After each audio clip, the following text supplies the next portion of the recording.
네, 여러분 안녕하세요. 역사 선생님 장세은입니다. 이번 시간에는 우리 시험을 앞두고 한번 중국사만 요약해보는 시간을 가져볼까 해요. 아마 수업 시간에 뭐 중국사 갔다가 서양사 갔다가 중국사 갔다가 서양사 갔다가 많이 헷갈렸을 것 같아요. 그래서 정리하는 시간 동안은 이제 중국사를 딱 테마로 잡아서 쭉 한번 정리를 해볼 거니까 집중해서 잘 들어주시기 바랍니다. 알겠죠? 참고로 수업 시간이 조금 길어질 수는 있어요. 그래도 이 수업에 집중하면은 여러분이 시험 공부를 하는 데 있어 굉장히 많은 도움이 될 것 같아요. 그러니까 집중해서 잘 들어주시기 바랍니다. 수업은 조금 길 수 있어요. 어쨌든 힘을 한번 내봅시다. 자, 여러분 일단 중국에 있던 여러 왕조들부터 한번 정리를 해볼까 합니다. 다들 노래 기억하고 있죠? 자, 노래를 기억하면서 한번 순서대로 해볼까요? 처음에 상, 주, 진, 한, 수, 당, 송, 원, 명, 청. 자, 기억나죠, 여러분? 상주지난, 상주지난, 수당송, 수당송, 원명청 리퍼블릭, 원명청 리퍼블릭, 마오쩌둥, 마오쩌둥. 자, 근데 지금 쌤이 중간중간에 띄어쓰기를 조금 했거든요. 이 시기는 바로 통일 왕조로 가기 위한 분열기 시대예요. 자, 그러면 분열기도 한번 떠올려 볼까요? 일단 주나라와 진나라 사이의 분열기 뭐라고 하나요? 그렇죠. 바로 춘추, 전국, 칸이 좁다. 시대. 그리고 한나라, 수나라 갈 때는 그렇죠. 위진, 남북조, 시대. 그리고 당나라와 송나라 사이에 5대, 19. 요렇게. 그러니까 우리가 배울 파트가 상, 주, 춘추 전국 시대, 진, 한, 위진남북조 시대, 수, 당, 송, 원, 명, 청. 우와, 중국사 공부 많이 했다, 그쵸? 자, 요런 순서니까 요 순서 떠올리면서 차근차근 한번 정리를 해보도록 할게요. 자, 교과서 다 준비됐죠? 일단 교과서 20페이지 보도록 할게요. 이 페이지에서는 상나라와 그리고 주나라에 대해서 나와 있어요. 교과서 20페이지입니다. 자, 그럼 상나라에서는 어떤 특징이 있냐면 일단 신정정치라는 키워드를 알고 있어야 될 것 같아요. 중국 문명을 비롯해서 4대 문명은 모두 신의 뜻을 빌어서 나라를 다스리는 모습을 보였습니다. 그렇죠? 자, 그러면은 당시 상나라가 신정정치였음을 알 수 있게 하는 유물이 하나 있었어요. 그게 바로 갑골문입니다. 갑골문. 갑골문 기억하면 좋을 것 같아요. 갑골문 여기 설명이 나와 있어요. 왜 갑골이냐? 그렇죠. 거북의 껍질, 갑, 동물의 뼈 해서 여기서 한 글자씩 따서 갑골이라고 부르는데 여기 적혀 있는 문자, 이 갑골 문자가 상형 문자이며 한자의 초기 형태, 지금 우리가 배우는 한자의 초기 형태에 해당한다까지 알아두면 좋을 것 같아요. 자, 그럼 주나라를 볼게요. 주나라에서는 가장 핵심적인 키워드가 아마 바로 봉건제일 것 같습니다. 주나라는 여기 볼까요? 넓어진 영토를 효율적으로 통치하고자 수도인 호경과 그 주변 지역은 왕이 직접 다스리고 나머지 지역, 그 땅을 뺀 나머지 지역은 왕족이나 공신을 제후로 임명해서 다스리게 했는데 이걸 바로 봉건제라고 부릅니다. 근데 주나라 봉건제 같은 경우에는 누구에게 땅을 주냐면 주로 왕의 형제나 친척 및 공신들을 제후로 임명을 했거든요. 그러니까 나랑 피가 섞인 사람을 우선적으로 제후로 삼고 그들에게 땅을 주었던 거죠. 하지만 문제가 있었다, 그쵸? 처음에는 이 왕과 제후가 굉장히 긴밀한 사이였지만 시간이 갈수록 점점점 촌수가 멀어지면서 사이도 멀어지게 돼요. 여러분, 사촌 동생이랑 친하죠? 근데 팔촌 동생 이름 알아요? 물론 아는 친구도 있겠지만 어쨌든 이게 촌수가 멀어질수록 사이도 좀 멀어지게 된다. 그쵸? 그래서 갈수록 혈연 관계가 멀어지면서 주왕실의 통제력이 약화됐대요. 이해할 수 있을까요? 자, 그러면은 이렇게 통제력이 약화되면서 어느 시대로 옮겨가게 되냐면 춘추 전국 시대로 넘어가게 됩니다. 분열기다. 그쵸? 자, 춘추 전국 시대의 변화를 겪다 해서 중요한 내용을 한번 체크를 해볼게요. 일단 변법이란 내용이 중요할 것 같아요. 아까도 말했다시피 이 춘추전국 시대 자체가 주나라의 왕이 제후를 통제하는 힘이 약해지면서 그 제후들이 직접 나라를 세우면서 분열기에 들어가게 되거든요.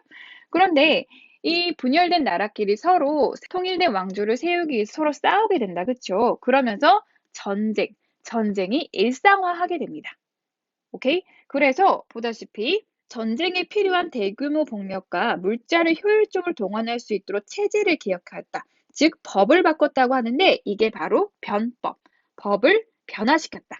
전쟁에 효율적으로 참여할 수 있도록 이렇게 기억을 하시면 좋을 것 같아요. 자, 그리고 여기도 한번 볼까요?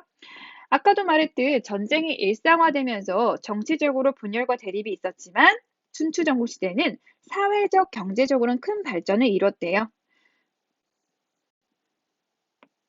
일단 첫 번째, 철제 농기구와 소가 농사에 활용되기 시작을 했대요. 그러면서 농업 생산력이 점점점 발달하네요. 농업 생산력이 발달했다. 먹고 남는 게 생기겠다. 그쵸? 그래서 그 과정에서 시장이 생겼고 도시가 생겼고 다양한 화폐, 지역별로 다양한 화폐가 유통되기 시작을 합니다. 자, 그리고 이것 말고도 문화적으로도 제자백가라 불리는 사상가들이 등장했다. 굉장히 중요한 내용이다. 그쵸? 제자백가. 제자백가라 불리는 사상가들이 등장하면서 다양한 학파가 생기는데 교과서에 나와 있는 유가, 법가, 도가 이 세 가지 정도의 학파만 기억해도 될 것 같아요. 여러분, 유가, 법가, 도가 쌤이 구분하는 방법을 알려줬었어요. 예를 들면 유가 같은 경우에는 어떻게 하면 나라를 안정적으로 이끌 수 있냐는 질문에 유가 같은 경우는 이렇게 대답을 하는 거예요. 각자가 자기가 맡은 역할을 최선을 다해서 하면 나라가 알아서 굴러간대요. 예를 들면 이런 거예요. 학교에서도 여러분, 학생은 학생의 역할이 있고, 교사는 교사의 역할이 있고, 그리고 밑에 행정실은 행정실의 역할이 있고, 저기 급식실에는 급식실 선생님들의 역할이 있다. 그쵸? 자, 이렇게 각자 맡은 역할을 하니까 학교가 잘 굴러가요. 그렇죠. 그러면은 분명히 이런 역할을 하기 싫어하는 사람이 있을 거예요. 그런 사람에게는 오구오구 힘들었어. 그래도 열심히 해야지. 이렇게 토닥토닥 하면서 그 사람을 옳은 길로 이끄는 걸 굉장히 중요시하는 게 육아예요. 굉장히 부드러운 학파라고 생각해도 될 것 같아요. 자, 그 반대에 서 있는 게 바로 이 법가인데요. 법가 같은 경우는 이거죠. 말 그대로 엄격한 법을 세워요. 그 법을 세워서 잘하면 상을 주고 잘 못하면 굉장히 엄격한 벌을 내려요. 벌이 많이 엄격해요. 자, 그리고 세 번째 도가는 뭐냐면 도가는 그거죠. 그냥 네 맘대로 하라고. 자연의 순리대로 사는 거예요. 배고프면 밥 먹고 졸리면 자면 돼요. 이렇게 그냥 자연적으로 사는 걸 도가라고 부릅니다. 오케이? 자, 그러면은 춘추전국 시대를 끝내고 통일된 중국 왕조를 세운 나라가 진나라거든요. 진나라. 그럼 이 진나라는 요 세 개의 학파 중에 어떤 학파를 선택을 했을까요? 어떤 학파를 통치 이념으로 삼았을까요? 그렇죠. 바로 진나라는 법가를 선택합니다. 자, 그럼 일단 진나라 뭔가 굉장히 엄격하고 약간은 공포스러울 수 있는 나라예요. 자, 그럼 진나라를 한번 가볼게요. 자, 진나라 봅시다. 일단 중국 최초의 통일 제국이구나. 알아두면 좋을 것 같아요. 자, 진나라 하면 우리가 꼭 생각해야 될 인물이 있어요. 바로 진시황제. 자, 여러분 기억난다, 그쵸? 자, 진시황제의 업적 위주로 보도록 할게요. 일단 진시황의 업적 첫 번째, 바로 황제라는 용어를 사용하기 시작을 해요. 실제로 진시황제란 말 자체가 황제긴 황제인데 시자 이거는 첫 번째 황제라는 뜻이에요. 우리가 시작할 때 그 시자거든요. 그러니까 합치면 진나라의 첫 번째 황제. 그래서 진시황제라 부르거든요. 이렇게 황제라는 용어를 최초로 사용한 게 진시황이었다. 이해할 수 있을까요? 그러면은 황제라는 용어 전에는 무엇을 사용했냐? 바로 전에는 시호제라는 걸 썼거든요. 시호제. 시호제 뭔지 기억나나요? 말 그대로 신하들이 왕의 업적을 평가해서 묘호를 내리는 걸 시호라고 부르는데 이렇게 신하 따위가 황제의 업적을 평가하는 게 굉장히 싫은 거죠. 이해할 수 있을까요? 그래서 이 시호제를 없애고 앞으로의 황제 같은 경우에는 진나라 시황제. 그럼 2대 황제는 뭐라 할까요? 진나라 진 2세 황제. 세 번째 황제는 진 3세 황제. 이런 식으로 그냥 아주 객관적으로 황제 이름을 짓길 바랬나 봅니다. 이해할 수 있을까요? 자, 또 더 볼게요. 그리고 시황제 같은 경우에는 중앙 집권적인 행정 제도를 갖췄대요. 권력이 굉장히 강했나 봐요, 황제가. 자, 일단 지방 제도를 정리를 해야 돼요. 그래서 군현제라는 걸 시행을 했대요. 말 그대로 군과 그 아래 현. 이렇게 행정구역을 정리한 걸 군현제라고 합니다. 핵심 포인트는 중앙에서 관리를 파견한다는 거죠. 여러분, 황제의 권력이 약하면 중앙에서 관리를 파견할 힘이 없어요. 이해할 수 있을까요? 진시 황제 같은 경우는 황제의 권력이 강했기 때문에 자신의 수족, 손과 발의 역할하는 신하를 보내서 그 신하가 그 지역을 자기를 대신해 다스리게 한 거예요. 이해할 수 있을까요? 이것도 황제의 권력이 강해야지 가능한 일입니다. 자, 그리고 또 뭐 있나요? 도량형, 화폐, 문자, 통일. 지역별로 다양하게 유지되던 거 하나로 통일했다고 생각하면 돼요. 그리고 핵심 키워드, 엄격한 법치주의를 시행을 했대요. 기억합시다. 이렇게 시황제가 열심히 진나라를 다스렸는데 분명히 시황제의 통치에도 문제가 있었거든요. 예를 들면은 일단 첫 번째, 엄격한 법치주의를 시행했다 했다, 그쵸? 그러면서 분서갱유라는 사건을 일으켰대요. 여러분, 분서갱유는 말 그대로 책을 불태우고 유학자들을 생매장한 사건이었어요. 이런 분서갱유를 통해서 조금씩 진시황을 보필하던 신하들이 등을 돌리기 시작을 합니다. 자, 근데 진시황은 백성들의 마음도 돌아서게 만들었거든요. 그 이유가 뭐냐면 바로 대규모 토목공사입니다. 여러분, 이 공사가 진나라에서는 대규모 토목공사가 많았어요. 예를 들면 만리장성 같은 거. 근데 이거 다 누가 하냐면 백성들이 하거든요. 억지로 굉장한 노동에 시달리다 보니 백성들의 마음도 떠나가게 됩니다. 신하들의 마음도 떠났고 백성들의 마음도 떠났어요. 이제 더 이상 진시황을 믿어줄 사람이 없어요. 자, 그래서 결국 시황제 사후, 시황제가 죽고 난 후 각지에서 반란이 일어나서 통일 후 15년만, 굉장히 짧은 기간 안에 몰락을 하게 됩니다. 이해할 수 있겠어요? 자, 진나라를 무너뜨린 가장 큰 이유는 아마 법치주의였을 것 같아요. 그러면 진나라 다음 왕조인 한나라 같은 경우에는 아무래도 이 법가 말고 다른 사상을 선택하겠다, 그쵸? 자, 그럼 한나라 무엇을 선택하는지 보도록 할게요. 자, 한나라 보도록 할게요. 한나라. 진나라에 시황제가 있다면 한나라에서 기억해야 될 황제는 바로 한나라 무제입니다. 무제. 이 사람 업적 위주로 기억하면 될 것 같아요. 자, 한나라가 세워지고 나서는 처음에는 군국제라는 게 시행돼요. 군국제. 말 그대로 군현제와 봉건제를 절충, 두 개를 합쳤다는 뜻입니다. 하지만 이제 한무제 시기가 왔어요. 한무제 시기에는 군현제를 전국으로 확대하게 됩니다. 그러면서 이제 황제권을 좀 더 강화시켰어요. 그리고 두 번째, 연호를 사용합니다. 여기 연호를 사용한 이유 나온다, 그쵸? 연호의 뜻을 물어보는 친구들이 많았는데 예를 들면 이런 거예요. 만약에 2012년에 제가 황제로 등극을 합니다. 자, 그럼 올해는 세은 1년입니다. 그럼 내년은 세은 2년. 오케이? 내후년은 세은 3년.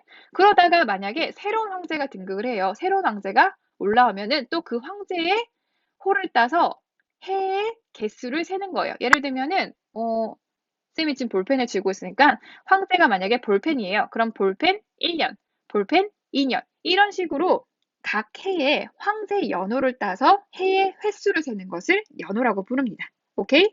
자, 그리고 세 번째, 드디어 나오네요. 법가 말고 유교를 통치 이념으로 채택했다. 굉장히 중요한 내용입니다. 유교를 통치 이념으로 채택을 했어요. 그래서 당시 백성들에게 육아의 가르침을 알려주고자 육아 경전을 연구하고 교육하도록 했습니다. 자, 그리고 한무제 업적이 9년제 확대, 연호 사용, 유교로 통치년 채택 이거 말고도 중요한 게 하나 더 있다. 그쵸? 다음 장에 있는 그렇죠. 바로 비단길입니다. 비단길. 비단길이 네 번째 업적. 굉장히 중요합니다. 여러분 알고 있을 거예요. 무제가 어떻게 하다가 비단길을 개척하게 되었는지. 처음엔 흉노 때문이었다. 그쵸? 흉노한테 맞서 싸우려고 하니까 굉장히 혼자서 하긴 좀 버거워요. 그래서 흉노를 같이 공격할 동맹국을 찾는 과정에서 장건이를 서쪽 지역으로 보냈어요. 왜냐하면은 서쪽 지역에 바로 이 대월지란 나라가 있었는데 이 나라가 흉노랑 굉장히 감정이 안 좋대요. 그래서 이 대월지랑 동맹을 맺고자 이 장건이를 파견을 했거든요. 근데 결과적으로 말하면은 이 동맹은 실제로 이루어지지 않았어요. 대월지가 동맹 맺는 것을 거부를 했었거든요. 대신 어떤 긍정적인 효과가 있었냐면 장건이 여행을 다니면서 이 서쪽 지역에 대한 굉장히 많은 정보를 얻어요. 특히 로마 같은 나라. 그쵸? 그래서 장건이 자기가 들었던 소식을 무제한테 말했고 그래서 무제가 서쪽으로 가는 새로운 교역길을 하나 뚫었어요. 그 길이 바로 비단길입니다. 길에 비단이 있어서 비단길이냐고요? 아니요. 비단이 깔려 있는 게 아니라 당시 서쪽 지역에서 가장 한나라와 많이 교역을 했던 로마 같은 경우에는 한나라의 많은 물건들 중에서 특히 비단을 굉장히 좋아했대요. 그래서 이 길을 따라서 비단이 왔다 갔다 했다고 해서 비단길이라고 부릅니다. 이해할 수 있을까요? 요 정도 하면 될 것 같고, 자, 그럼 다음으로 위진남북조 시대 들어갈게요. 자, 위진남북조 시대 50페이지입니다. 같이 보도록 할게요. 원래 한나라가 전한, 후한, 전과 후 해가지고 두 개의 시대로 쪼개지는데 어쨌든 이 한나라가 멸망하고 난 뒤에 중국 대륙이 세 개의 나라로 쪼개지게 돼요. 그게 바로 위나라, 총나라, 오나라입니다. 너네가 아는 유비, 관우, 장비 바로 이때에 활약했던 인물들입니다. 보다시피 나라가 세 개로 쪼개져 있어서 삼국시대라고 부르는데 그러면 퀴즈.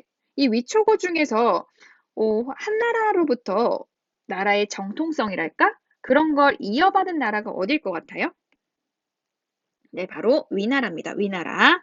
자, 그러면 위나라는 한나라의 정통성을 이었어요. 자, 이 삼국시대를 통일했던 건 바로 진나라입니다. 진나라.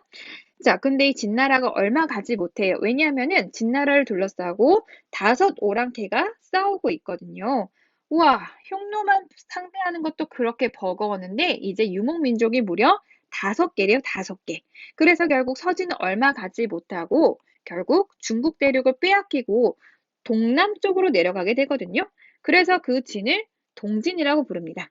이해 가실까요? 아까 그 처음에 있던 진날은 서쪽에서 서진, 이거는 나중에 나라 뺏기고 중국 대륙을 반토막 뺏기고 남동쪽으로 내려가서 동진이라 부릅니다. 자, 그러면은 중국이 이렇게 있는데 보다시피 이쪽에 진나라, 동진이 세워졌어요. 그럼 여기가 비었다, 그쵸? 그래서 여기에 오호가 들어오게 됩니다. 오호가 여기 서로 왕조를 세우고 멸망하고 지들끼리 난리가 나거든요. 그렇게 세워진 나라가 무려 16개래요. 그래서 오호 16국이라 부릅니다. 오호 16국. 자, 이 오호 16국을 정리한 게 바로 북이라는 나라예요. 북이. 자, 그래서 북위가 굉장히 중요합니다. 이제 그 시기쯤에 동진을 이어받은 송나라가 생기거든요. 보다시피 지금 중국 대륙이 이때부터 북쪽과 남쪽으로 완벽하게 쪼개져 있다, 그쵸? 그래서 이 시대를 남북조 시대라 부릅니다. 자, 봅시다, 여러분.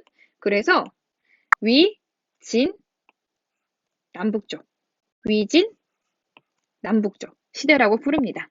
이해할 수 있을까요? 결국에 이 위진남북조를 통일했던 게 나중에 수나라였고 그 수나라를 이어받은 게 당나라였습니다. 이 흐름 이해하면 좋을 것 같아요. 자, 그러한 내용이 이쪽에 나와 있어요. 여기서부터 여기까지. 자, 다음 페이지 넘어갑시다. 자, 아까 쌤이 이 5호 16국을 통일했던 게 바로 북이라는 나라라고 했어요. 북이. 자, 그럼 북에 대해서 알아볼게요. 북위에서 가장 중요한 정책은 뭐냐면 한화 정책입니다. 여러분, 교과서 50페이지 보면은 5호에 이동해서 선비족이 보였을 거예요. 선비족. 이 선비족이 아까 우리가 봤던 북위를 만든 민족이거든요. 근데 쌤이 설명한 적 있지만 북위를 세운 선비족은 기존에 중국 대륙에 살고 있던 한족에 비해서는 문화적인 수준이 조금 낮았던 건 사실이에요. 그래서 당시 북조에 남겨져 있던 한족들이 이들을 지배계층으로 인정해주질 않거든요. 그래서 당시 선비족 같은 경우에는 자신들의 정체성을 버리고 한족의 문화 수준에 맞추려고 굉장히 노력을 했어요. 그게 바로 한화 정책입니다. 내용을 좀 볼게요. 그래서 이때부터 선비족의 언어와 복장 촌스러워 금지, 그리고 선비족에게 한족의 성씨, 예를 들면은 당시에 북위 같은 경우에 성이 되게 특이했거든요. 우리는 뭐 저 같은 경우 장이 성이잖아요. 장. 제 성은 장이에요. 장. 근데 북위 같은 경우에 막 탁발씨 이런 게 있어요. 그러니까 그런 거 말고 그냥 세련된 중국의 성을 따르자 해서 한족의 성씨를 부여했고, 그리고 아예 한족과의 혼인을 장려하려고 했어요. 그러니까 이런 식으로 선비족과 한족이 좀 사이좋게 지내려고 노력했던 게 하나 정책이었어요. 근데 결론적으로 말하자면 이 하나 정책은 선비족에게 있어 정체성을 잃게 만들었거든요. 그래서 나중에 거기에 불만을 품은 선비족에 의해서 북위는 멸망하게 됩니다. 어쨌든 그런 하나 정책의 내용 정도는 기억하면 좋을 것 같아요. 자, 그럼 위진남북조 시대의 종교와 사상을 보도록 할게요. 대표적으로 불교가 있고, 그리고 밑에 보면은 도교가 있어요. 불교 같은 경우에는 후한 초에 이제 인도에서 중국으로 퍼졌어요. 그래서 당시에 지배층, 특히 황제 같은 경우에는 자신의 통치를 정당화하고자 거대한 석굴 사원을 세우는 등 불교를 지원을 했었어요. 여기 보이는 이 윙강 석굴 있죠? 이런 되게 큰 석굴 사원을 많이 세우는데 보통 이 시대의 부처의 얼굴에 황제의 얼굴을 조각하는 경우가 많았대요. 자기를 부처와 약간 동일시하면서 백성들로부터 충성을 얻으려고 했던 노력들이 보여요. 그리고 이거 말고는 뭐 노장사상. 노장사상을 알고 있는 친구는 알 것 같은데 바로 노자와 장자, 즉 도가라는 제자백과 학파에 있던 노자와 장자의 사상이거든요. 그럼 느낌 오죠? 그렇죠. 그냥 되게 자연의 이치에 살려고 노력했었습니다. 자, 이런 노장 사상이 지배층 사이에 널리 퍼졌다고 하네요.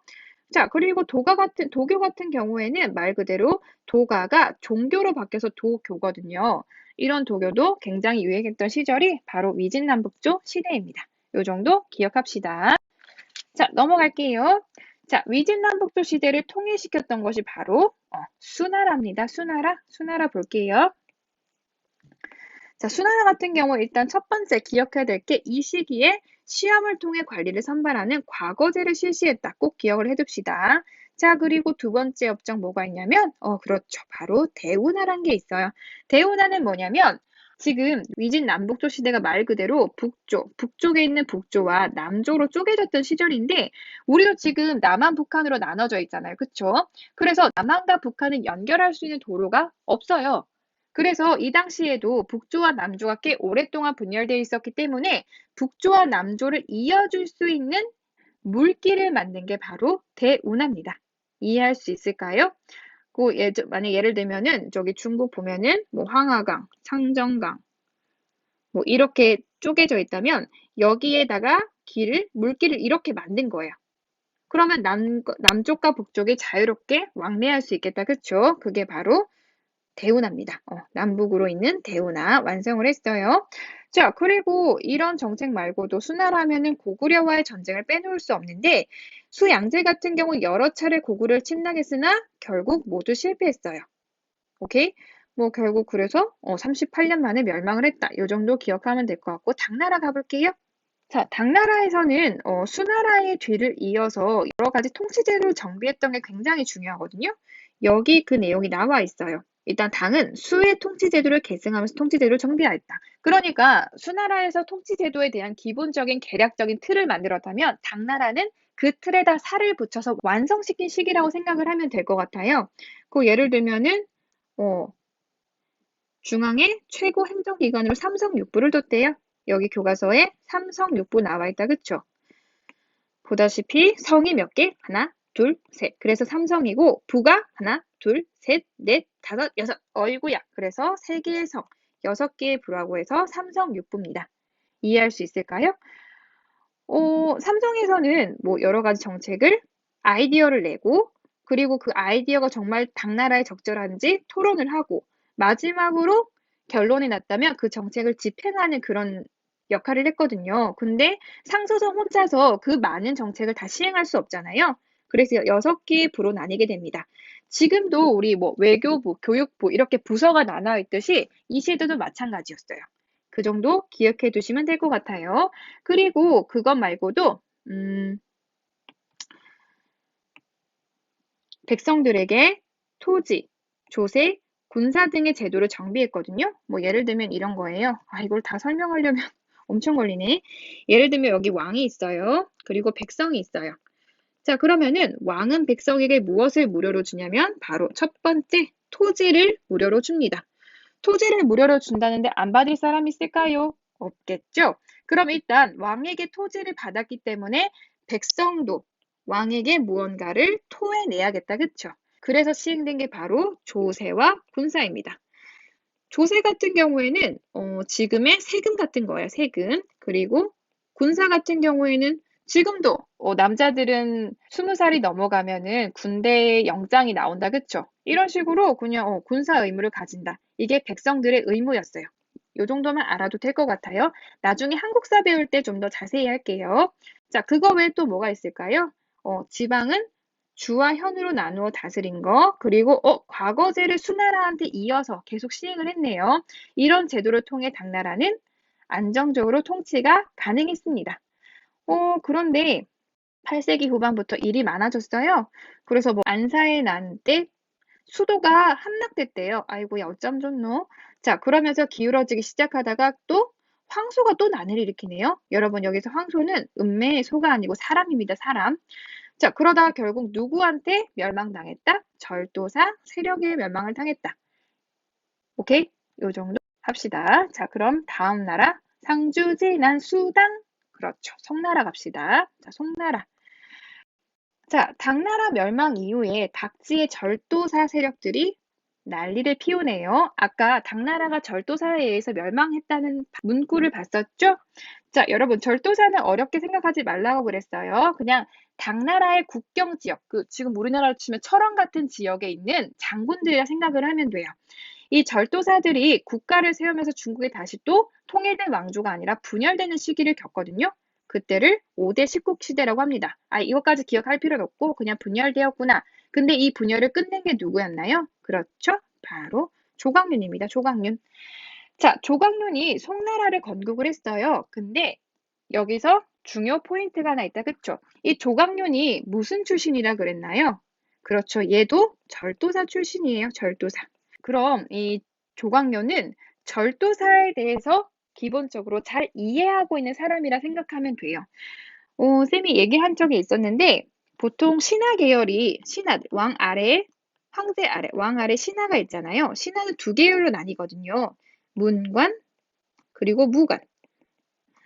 문관 같은 경우에는 그냥 우리가 생각하는 보통 관리들이에요. 그러니까 뭐 국가의 정책을 세우고 그거를 시행하고 그냥 우리가 생각하는 보통 관리가 문관이라면 무관 같은 경우에는 어떤 사람이냐면 싸움, 전쟁 등을 통해서 나라를 지키는 사람들을 무관이라 부르거든요. 그러니까 장군 같은 사람들이 무관이에요, 무관. 그럼 여기 보이는 이 절도사 세력은 문관이게요, 무관이게요? 그렇죠. 바로 무관입니다. 자, 그래서 조광룡 같은 경우에는 당나라가 절도사에 의해서 멸망을 당했었으니까 이 절도사 세력이 설치게 두면은 아무래도 자기가 세운 송나라가 오래가지 못한다고 생각을 했었어요. 그래서 선택한 게 무엇이었다? 그렇죠. 바로 문치주의입니다. 문치주의.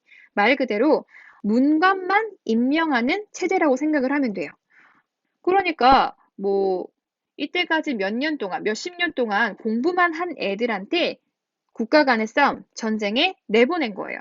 여러분, 전쟁터는 붓이랑 벼루 들고 싸우는 게 아니잖아요. 칼 들고 싸워야 되는데 이 문관이 제대로 할 수가 없겠다. 그쵸? 그러다 보니까 국방력은 자연스럽게 어떻게 된다? 굉장히 약해지게 돼요. 이 흐름 이해할 수 있을까요?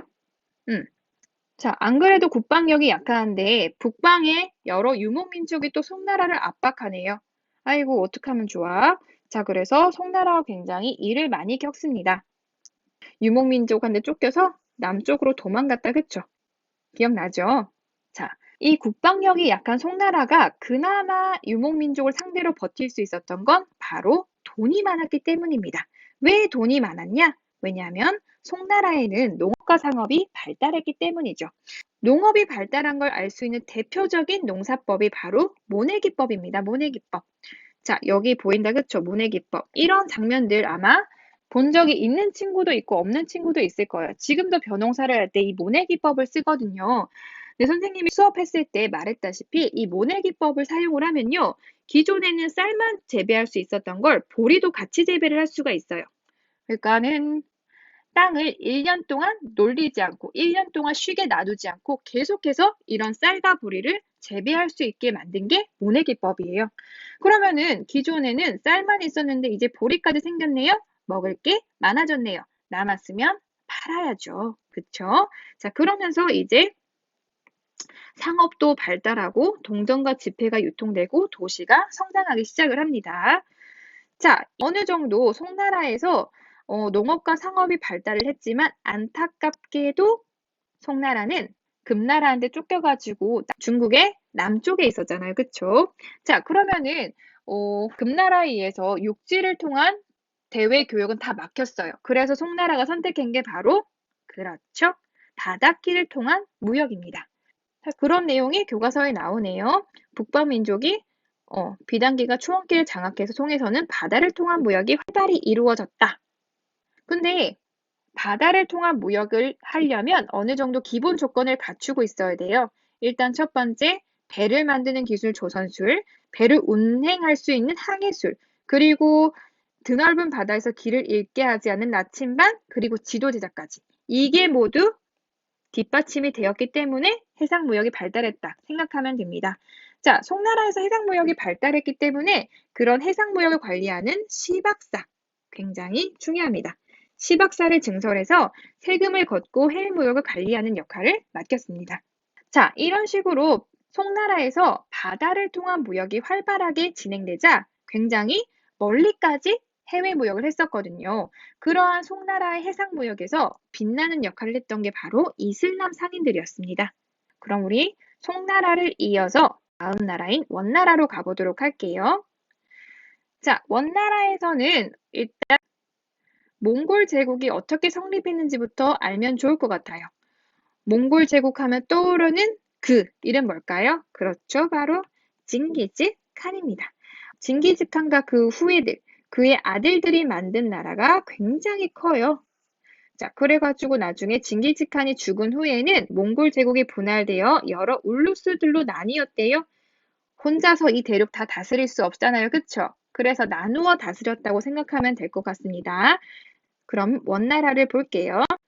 자, 원나라는 누가 세웠냐면 몽골 제국의 5대 칸이었던 쿠빌라이가 세웠거든요.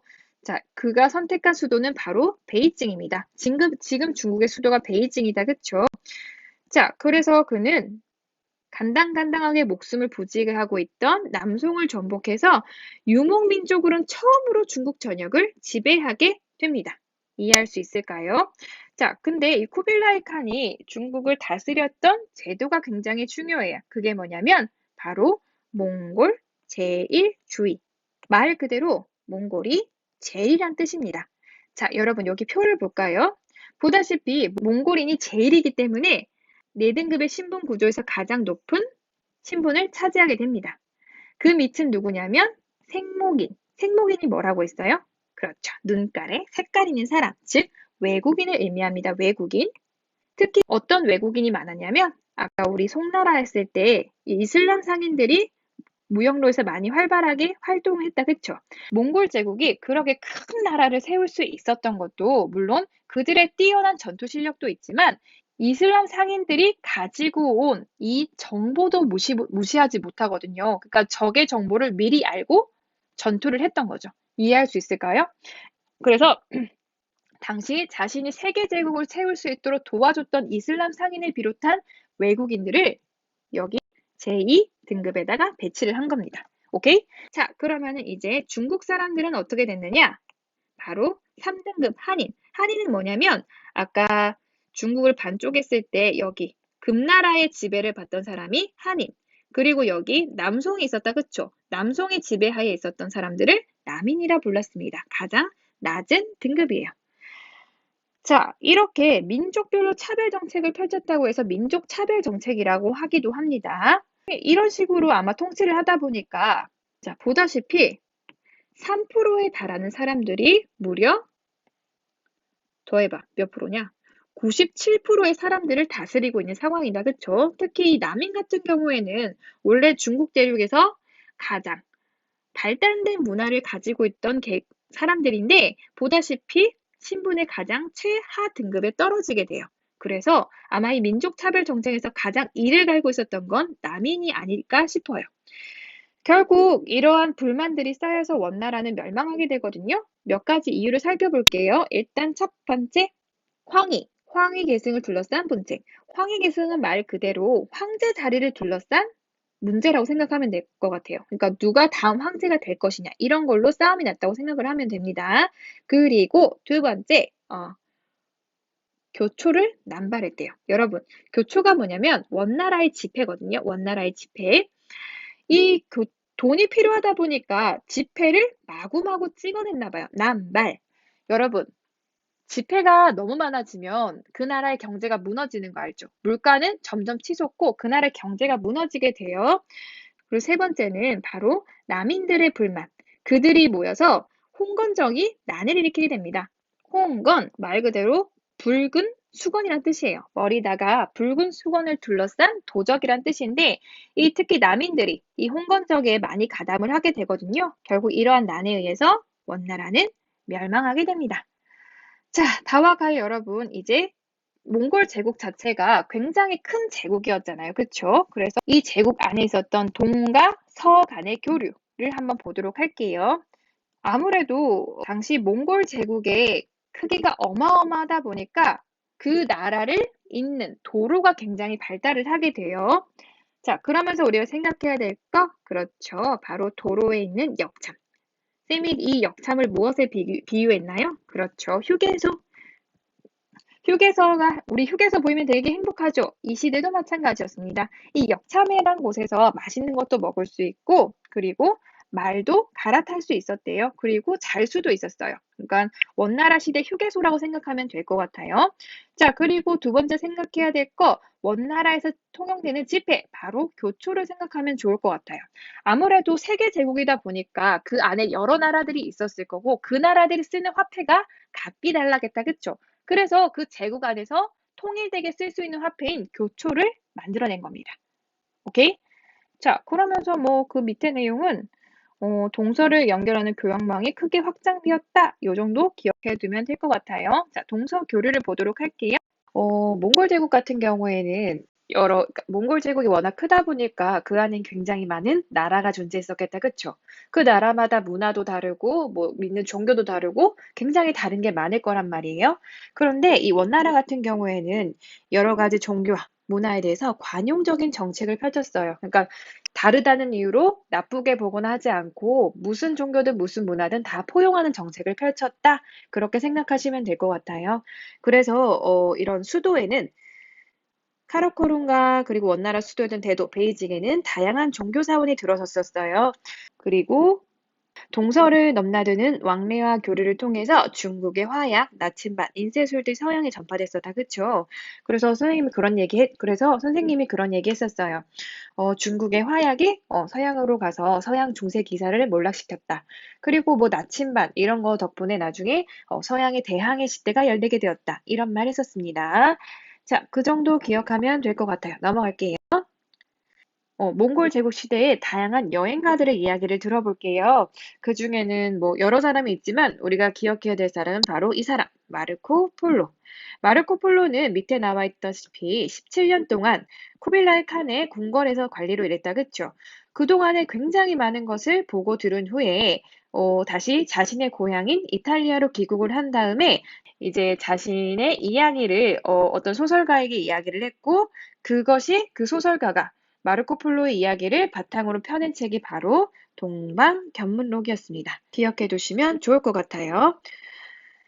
선생님이 이 동방견문록이 당시 중세시대의 베스트셀러라고 말을 했었다. 그쵸? 웬만한 지식인들은 이 동방견문록 책을 모두 다 책꽂이에 꽂아뒀었고 이 동방견문록을 읽었던 지식인 중 한 명이 이 동방 동방을 직접 방문하기 위해서 떠났었다. 그쵸? 그 대표적인 사람이 그렇죠. 바로 콜럼버스였습니다.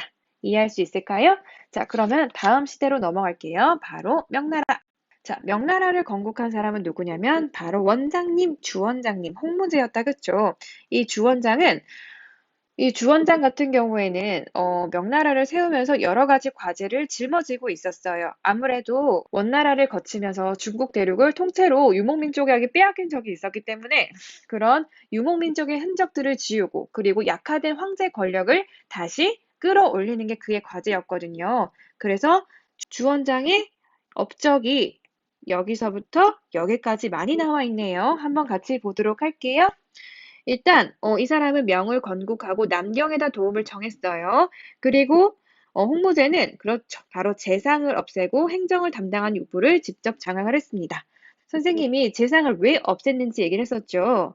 황제와 육부 사이에서 장난질을 많이 쳤었어요. 그래서 이 재상을 없애버리고 직접 육부를 장악을 했습니다. 아마 황제가 할 일이 훨씬 늘긴 했지만 그래도 황제의 권력을 강화하는 데는 도움이 됐을 것 같아요.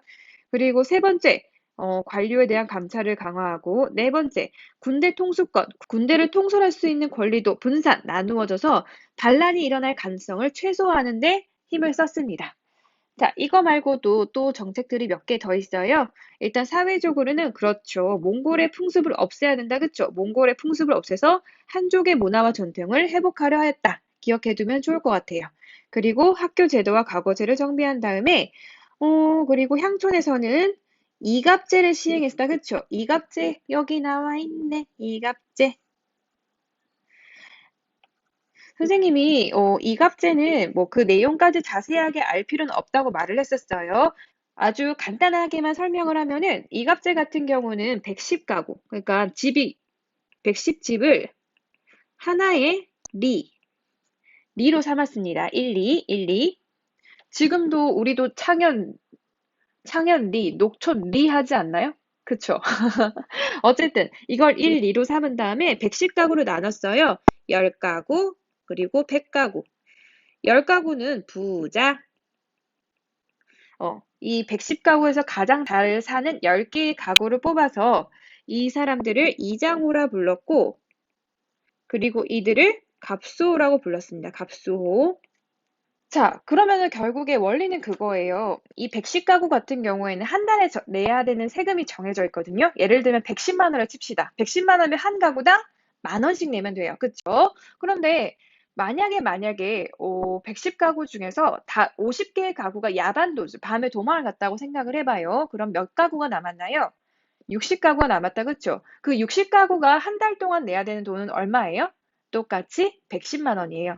그러다 보니까 남아있는 사람들이 내야 되는 세금의 액수가 늘었겠다. 그쵸? 이제 한 달에 원래 10,000원만 내던 걸 20,000원은 내야 될 것 같아요. 이런 식으로 도망을 가게 되면은 그 구멍을 남아있는 사람들, 특히 여기 있는 이 이장호가 냈어야 됐기 때문에 이 동네 안에서는 서로가 서로를 감시하는 체계가 있을 수밖에 없어요. 왜냐하면은 그들이 누군가가 도망을 가면 그 몫은 고스란히 남아있는 사람들의 몫이 돼야 되니까.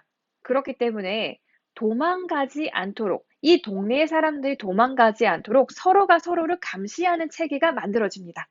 도망가면 남은 사람들이 도망간 사람들의 몫까지 내야 되니까. 그러니까 이런 식으로 향촌, 그 동네를 지배를 하려고 했던 제도가 바로 이갑제라고 생각하면 될 것 같아요. 그 동네를 다 지배할 수 있도록. 이해할 수 있을까요? 그래서 여기 보면은 향촌 사회에 대한 지배를 강화했다라는 내용이 나오는 거예요. 자, 그거 말고도 육유라고 해가지고 백성을 교화하는 지침으로 활용을 했대요. 여기 유교의 내용이 나와 있네요. 이런 거 유교의 내용 다 외우는 친구 있는 거 아니죠? 그러지 마요. 그러지 마요. 그냥 이렇게 유교를 반포해서 백성들을 유교적으로 좀 더 가르치려고 했었구나. 이해 갈까요? 이런 식으로 생각하면 될 것 같아요. 자, 넘어갑시다. 자, 그러면은 이렇게 주원장이 여러 가지 정책을 통해서 명나라의 안정을 가져왔단 말이에요. 자, 그럼 이제 대외 관계도 신경을 써야 돼요. 명나라의 대외 관계는 바로 책봉 조공질서로 한 단어로 요약할 수 있어요. 자, 책봉 조공질서를 질문하는 친구들이 많았어요. 이것도 간단하게만 해볼게요. 자, 이겁니다. 쌤이 지도를 좀 못 그려요. 이게 명나라고 이게 만약에 조선이라고 칩시다. 자, 명나라는요, 다른 나라들과 대외 관계를 맺을 때, 그러니까 외교 관계를 맺을 때 특이한 제도를 유지를 하거든요. 관계를 맺을 때 자기들만의 원칙이 있어요. 그게 뭐냐면 바로 책봉 조공 질서인데요. 당시에 중국 같은 경우에는 굉장히 잘 나가던 나라였어요. 세계에서 가장 앞선 문물을 가지고 있었고, 문화적으로 풍부했고, 그리고 경제적으로 매우 번성하던 나라였어요. 자, 그럼 이렇게 잘 나가는 강대국이 명나라였고, 옆에 있는 주변국들한테 어떻게 대외 관계를 하냐면, 여기 보면 조선을 봅시다. 조선에 새로운 왕이 이제 왕의 자리를 물려받으려고 해요. 자, 그러면은 이 조선에서 명나라한테 사절을 보냅니다. 사신을 보내서 이렇게 말해요. 지금 조선에 어떠어떠한 왕이 새로운 왕이 되려고 하는데 이 사람을 조선의 왕으로 인정하시겠습니까? 라고 물어봐요. 그럼 명나라가 고민을 하다가 오케이 할 수도 있고 no 라고 할 수 있겠다. 그쵸? 자, 그럼 만약에 명나라가 오케이 라고 한다. 그 왕을 조선의 왕으로 인정을 한다. 이거 자체를 뭐라고 하냐면 책봉이라고 해요. 책봉. 그러면은 이제 이 사람은 조선의 왕으로서 중국의 인정을 받은 거예요. 그러면 조선의 왕이 이제 어깨뽕이 쭉 올라가는 거죠. 그러니까 뭔가 조선을 다스릴 수 있는 정당성이 하나 더 생겼다고 생각을 하면 돼요. 자, 그러면은 조선의 왕은 명나라한테 고마울 수 있겠다, 그쵸? 그래서 조선은 명나라에 또 선물을 보내요. 언제 보내냐면 보통 명나라 황제의 생일 혹은 명나라 황제의 아들, 황태자의 생일이나 뭐 추석, 설날 이런 날 있죠. 그때 조선의 값진 물건들을 선물을 바리바리 싸들고 명나라에 가서 선물을 보내거든요. 그걸 조공이라고 합니다. 지금도 여러분 아이돌들한테 뭐 조공 바친다 이런 말 많이 쓴다 그쵸? 그거랑 비슷한 거라 생각하면 돼요. 그러니까 우리가 할머니 집 갈 때 빈손으로 안 가잖아요. 뭐 할머니 생일이나 뭐 추석 설날 때 보통 그렇죠. 스팸 세트나 이렇게 과일 같은 거 들고 간다 그쵸? 그거랑 비슷하다고 생각하면 돼요. 조공은. 이해할 수 있을까요? 자, 그럼 생각을 해봅시다. 이게 대외 관계인데 조선에서 명나라에 지금 특산품으로 인삼을 갖다 바쳤다고 생각합시다. 이게 조공품이었어요. 그러면은 명나라도 조선에게 무언가를 줘야 될 것 같아요. 그래서 자신의 나라에서 유명한 비단 도자기 같은 걸 준다고 생각을 해봅시다. 그럼 얘들아, 이게 나름의 지금 교역 관계가 이뤄진 거 알겠어요? 그러니까 이런 식으로 서로 대외 무역을 했다고 생각을 하면 될 것 같아요. 오케이? 대외 관계이자 무역 관계였다고 생각을 하면 될 것 같아요. 자, 그래서 당시에 명나라 같은 경우에는 조공 무역을 제외하고는 대외 무역이 원칙적으로 금지되어 있어요. 이러한 정책을 바로 해금 정책이라 부릅니다. 해금 정책. 자, 그래서 이 조공 책봉이랑 해금 정책이 기본적으로 밑바탕에 깔려 있는 상태에서 조공 책봉 관계를 맺고 그들 간의 무역을 했다라고 생각을 하면 될 것 같아요. 어렵나요? 그러니까 지금 우리의 상식으로는 이해할 수가 없는데 이게 그 당시 동아시아 여러 국가들 간의 대외 관계였고 국제 질서였어요. 그랬구나. 그냥 이해만 하시면 될 것 같아요. 그래서 이런 말 나오잖아요. 그쵸? 책봉 조공의 형식적 관계를 통해 명은 자국의 우위, 그러니까 지 나라가 잘났다는 거죠. 우위를 드러낼 수 있었고 조공국 같은 경우에는 명과 경제적, 문화적 교류라는 이점을 누릴 수 있었다. 그러니까 조공국 말고는 명나라와 아무도 대외 관계를 할 수 없었다라고 생각을 하시면 될 것 같아요. 자, 그러면은 이걸 통해서 책봉 조공 관계를 어느 정도 동아시아에서 마무리한 명나라 같은 경우에는 이제 좀 더 넓은 세계로 나아가서 책봉 조공 관계를 맺으려고 해요. 그거를 직접 시행한 사람이 명나라의 영락제라는 사람입니다. 자, 그래서 이 사람이 이렇게 했네요. 주변국에 사신을 보내 책봉 조공 관계를 확대하였다. 이때 나온 게 바로 정화라는 사람이에요. 7차례에 걸쳐 대항해에 나섰으며 아프리카 동해안까지 진출하였다고 하네요. 선생님이 말했죠. 정화의 함대 크기 어마어마했습니다. 자, 그리고 이 내용 정도는 읽어주면 좋을 것 같아요. 유럽의 대항해 시대가 식민지 개척과 이어진 것과 달리 명은 새로운 조공 국가를 확보함으로써 명이 천하의 중심임을 드러내는 것을 목표로 삼았다. 이 내용 정도 읽어두시면 좋을 것 같아요. 자, 근데 이 책봉 조공 질서가 지금 상식으로는 이해할 수 없는 그런 거였다. 그쵸? 물론 당시도 이게 유지되기는 굉장히 힘들었어요. 당시에 명나라의 이런 대외 무역, 대외 관계에서 불만을 갖고 있는 세력들이 많았거든요.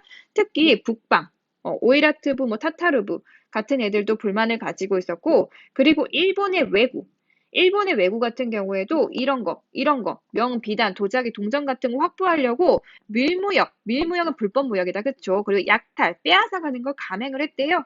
자, 그래서 쪽에서 공격을 받고, 남쪽에서도 공격을 받고, 명나라가 정신을 차릴 틈이 없었어요. 그래서 명나라는 이러한 걸 해결하고자 결국 해금 정책을 완화하고 상인들이 해외로 나가서 무역하는 것을 부분적으로 허락했대요. 결국 책봉 조공 질서가 흔들리고 있는 모습을 이 파트에서 말해주고 있습니다. 자, 밖에서도 이렇게 힘들어요. 명나라 밖도 이렇게 힘든데 안으로도 굉장히 위기가 많이 찾아와요. 특히 명나라를 힘들게 했던 건 바로 이 환관. 환관이 쌤 그때 얘기했었는데 명나라에는 일반 관리들보다 환관이 더 많아요. 환관은 우리나라로 치면 내시라고 생각하면 되는데 이 내시들이 굉장히 많았어요. 자, 그때 이렇게 여러 가지 일 때문에 정치적 혼란에 빠졌을 때 누가 나오나? 그렇죠. 정거장 아니고 장거정. 장거정이 나왔네요. 그래서 장거정이 근무평가법 같은 거 만들고 지출주고 세금 징수 강화해서 어느 정도 개혁을 시행을 했어요. 그리고 실제로 효과도 있었는데 문제는 뭐냐면 장거정이 한 10년 정도를 명나라의 거의 모든 권력을 가지고 명나라를 거의 통치했다고 해도 과언이 아니거든요. 그런데 이 사람이 결국 나중에 과로사로 죽게 돼요. 그러면은 이 사람이 갑작스럽게 죽고 난 뒤에 그 사람이 남긴 그림자는 어마어마한 거예요. 그러니까 그 일을 이제 누가 할 거냐고요. 장거정이 했던 일을. 그래서 결국 우왕좌왕하고 있을 때 이때 명나라는 어디에 참전을 했을까요? 그렇죠. 조선의 임진왜란에 참전을 했습니다. 지금 보다시피 자기 밥그릇도 제대로 못 챙기고 있는데 조선의 임진왜란이라는 전쟁에 참전을 했다, 그쵸? 결국 임진왜란은 조선과 명예연합군의 승리로 끝났지만 기존의 농민 저항도 있었고 무리하게 전쟁에 참여함으로써 명나라의 재정도 그렇고 군사도 그렇고 굉장히 많이 흔들리게 됩니다. 그러던 가운데 결국 명나라 이자성이란 사람이 이끄는 농민군에 의해서 멸망을 했었습니다. 자, 이 페이지에서는 그렇게 중요한 내용은 없을 것 같아요. 그냥 이 부분 정도? 임진왜란에 참조하고 국내에서 일어난 반란을 대응하면서 국력이 많이 쇠약해졌다. 그 틈에 만주에서 누르하치가 연족을 통합하고 후금을 설립하여 새로운 강자로 부상하였다. 요 정도만 기억하면 될 것 같아요. 여진족이 세운 이 후금이 나중에 중국의 무슨 왕조로 변신하나요? 그렇죠. 청나라로 변신한다. 그쵸? 마지막 청나라 파트 볼게요. 자, 이어서 나오네요. 후금을 세운 누르하치의 뒤로는 통타이지. 이름도 되게 어렵네요. 자, 국호를 청나라로 바꿨대요. 그리고 복속을 거부한 조선을 침략하였다. 그게 바로 병자호란이었습니다. 그래, 영토가 커졌구나 넘어가면 될 거고 밑에 파트 볼게요. 중요한 파트가 나왔네요. 자, 일단 청나라가 세워졌다. 그쵸? 청나라가 세워졌는데 우리가 기억해야 될 게 있습니다. 지금 이제 유목민족인 여진족이 중국 대륙을 통째로 잡아먹었어요. 그러니까 또 한족이 나라를 빼앗겼다고 생각하면 될 것 같아요. 그 전에도 이런 일이 있었죠? 그렇죠. 바로 원나라였어요. 원나라에서도 이런 일이 있었거든요.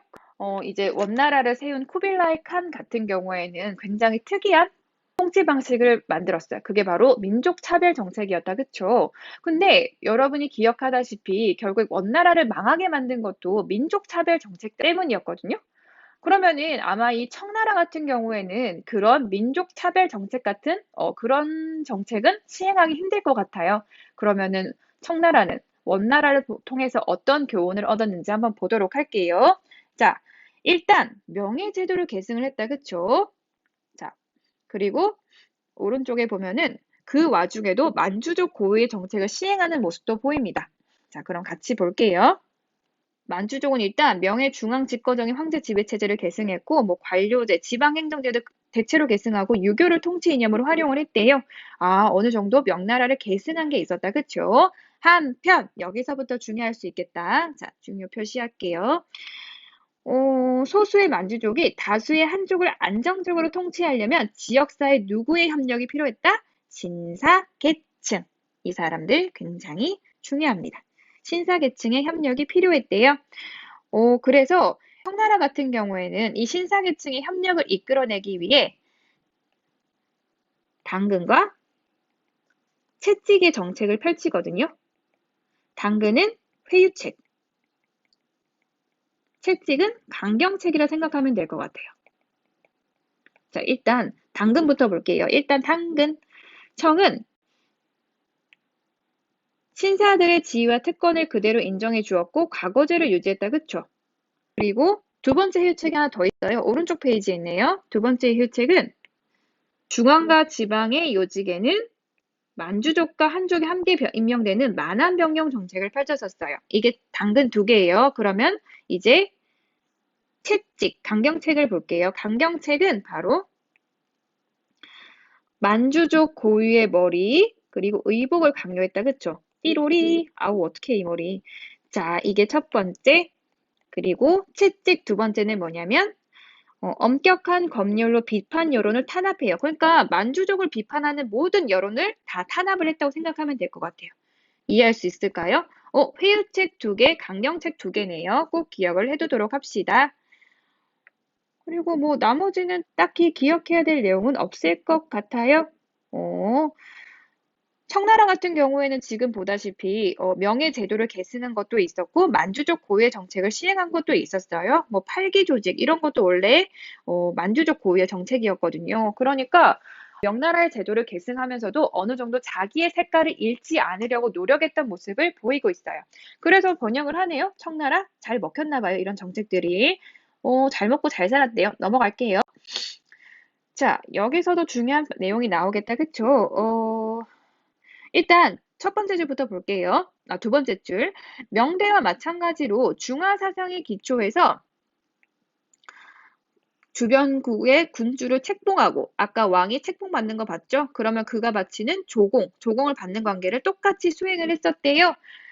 하지만 청나라는 여기 이 명나라의 해금 정책을 토대로 한 이런 조공 책봉 관계에서 융통성을 한 스푼 더 추가를 했어요. 그래서 청에서는 해금 정책을 완화했대요. 그리고 이후 서양 사인들도 지정된 항구에서 교역할 수 있도록 어느 정도 배려를 해줬어요. 자, 그리고 중요한 내용이 또 나오네요. 광동무역체제. 이 광동무역체제가 청나라만의 독특한 해외 정책이라 생각해도 될 것 같아요. 자, 어떤 내용이냐면 이렇게 나와 있네요. 걸륭제는 무역항을 광저우 한 곳으로만 제한을 했대요. 그러니까 광저우란 이 지역에서만 무역을 가능하도록 말을 한 거예요. 그러면 서양 상인들은 누구를 통해 교역을 했나? 바로 공행을 통해서 교역을 했대요. 공행은 뭐냐면 여기 나와 있다시피 수입품을 전문적으로 취득하는 상인들의 조합이래요. 그러니까 공행을 통해서만 무역을 할 수 있다고 생각하면 돼요. 그러면은 이 공행에서 이런 무역 독점권 굉장히 큰 이득이다. 그쵸? 그러면은 이 공행도 청나라에 뭔가 봉사를 해야 될 것 같아요. 그래서 그 상인들은 국가를 대신해서 관세를 징수하고 서양 상인을 감시하는 등의 의무를 수행했다. 이렇게 청나라와 공행은 서로 주고받는 게 있었어요. 자, 이렇게 공행의 상인들만 통해서만 교역할 수 있도록 한 체제를 바로 광동무역체제라고 합니다. 근데 보다시피 이게 독점권을 가지고 있다 보니까 서양 상인들에게 굉장히 횡포를 많이 부렸대요. 그래서 이제 특히 영국 같은 경우에는 계속해서 공행 말고 자유롭게 무역 좀 하게 해달라고 말을 했는데 청나라는 이를 거절했었어요. 그쵸? 그래서 나중에 결국 이게 중국의 아편 전쟁으로 연결이 된다고 생각하면 될 것 같아요. 이해할 수 있을까요? 오케이. 자, 여기까지가 우리 시험 범위고요. 아직 기간이 조금 남은 걸로 알고 있어요. 이 선생님이 요약해주는 내용 여러 번 들으면서 다시 한번 정리하고 문제도 좀 차분하게 풀어보고 그러면은 100점 맞는 거 어렵지 않다고 생각됩니다. 마지막까지 힘내주시길 바랄게요. 수고하셨습니다.